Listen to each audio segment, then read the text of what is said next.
like, I don't understand why number of credit pools, all other things being equal, has such a negative impact. So can you explain that a little bit on the credit pools? It's not as negative as you might think. It's 3 to 5 points per pull. For a credit card, they're going to do it every time you pull or an application for revolving debt. Got it. Okay, so you've got the soft pull and you got the hard pull. Yeah, can you explain that? Because I think that's the most misunderstood thing. I'll have people call me and be like, can you do a soft pull on my credit? And I'm like, no, it doesn't exist in the mortgage space. Sorry. Excuse me. Yeah, you're right. It doesn't happen there. But if you've got a credit card company that has certain standards and they want to make sure that you're continuing on with those standards, it is a soft pull. Sometimes debt collectors will do a soft pull. The problem is that when you pull a mortgage, you're not getting an indication of what the soft pulls are coming from. Right. It's only through annualcreditreport.com, the official site, can you get the soft pulls. Who's looking at you without you knowing about it? So the soft pull be, for example, I've got an Amex business card for my coaching business. And every once in a while I'll go on Amex because it's due every month. And I'll put a little notation in there because they have this like calculator where it's like, what's the most I could charge on my credit card today? And Amex would still say yes and assume that I can pay it off every month. So I'm guessing because of your history. Because of my history, yeah. I'm guessing, that number's pretty high now. I'm guessing every once in a while, Amex is doing a soft pull to see if my credit's still in order. I'm not going into a massive amount of debt, but that's not negatively affecting my credit score. They're just kind of monitoring me behind the scenes to make sure that I'm not, going $200,000 into gambling debt on a credit card and I'm going to stiff them. Yes, that's exactly right. Okay. Now here's the other thing with credit pools, and I believe this to be factual, but maybe it's urban legend. My understanding is if I'm shopping for a car, I'm shopping for a mortgage, whatever, and I have Lexus, VW, Porsche, Toyota, Nissan, Dodge, Ford. I have them all pull my credit within 30 days.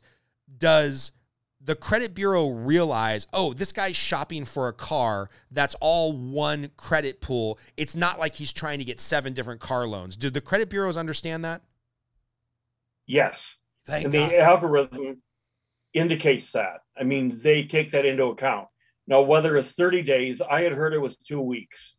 Okay. Usually for a mortgage, it could be a month. Okay. On that.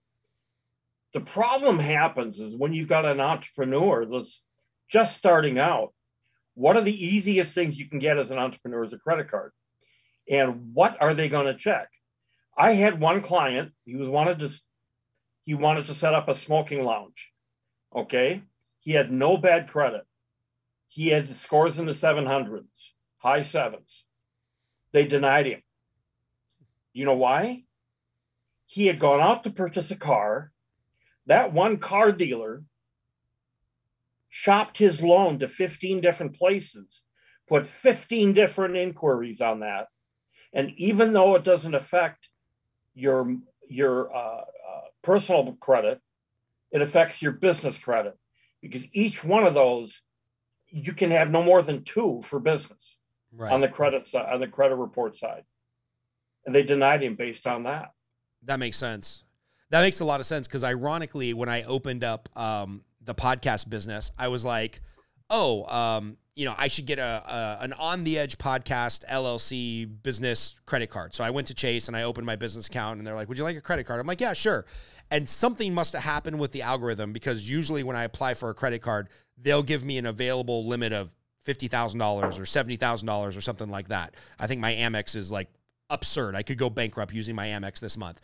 But something had happened with the algorithm. I had probably recently bought a car or shopped for a mortgage and had my credit pulled at a couple places. And Chase came back with, congratulations, you're approved for a $2,500 credit card for On the Edge podcast. And I'm like, $2,500? I'm like, that won't even cover the cost of my camera. I'll have to split it up between 2 credit cards. So, eventually I'll go back to him and ask for a credit increase now that I've paid it off every month, several months in a row. But it was kind of funny that like the one algorithm would say, oh yeah, give this guy $100,000 in credit card debt, no problem. And this other algorithm would be like, oh, 2,500, that's a little rough.